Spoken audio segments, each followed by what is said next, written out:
Hi అండి, this is doctor Padmalatha. మనం గతంలో నఖశిఖ పర్యంతం అంటే కాలి గోరి నుంచి తల వరకు కూడా మన శరీరంలోని అన్ని అవయవాలను ఏ రకంగా కాటేస్తుంది స్మోకింగ్ అనేవి మనం చాలా డీటెయిల్గా వీడియో చేసాము.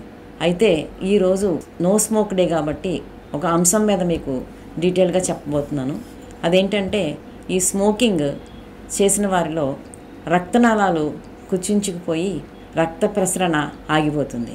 అదే ఈ రక్త ప్రసరణ ఆగిపోయినప్పుడు మగవారిలో ఎరెక్టైల్ డిస్ఫంక్షన్ అంటే తెలుగులో నపుంసకత్వం అనేది వస్తుంది. అదే కాకుండా ఎప్పుడైతే రక్త ప్రసరణ ఆగిపోయిందో స్పెర్మటోజోవా అంటే ఇవి మన సంతానోత్పత్తి కావాలి, వాటి యొక్క కదిలే స్పీడ్ తగ్గిపోతుంది, కొన్ని అయితే చనిపోతాయి. స్పెర్మటోజోవా డెడ్ అయిపోతాయి అన్నమాట, వాటి మొటిలిటీ తగ్గిపోతుంది.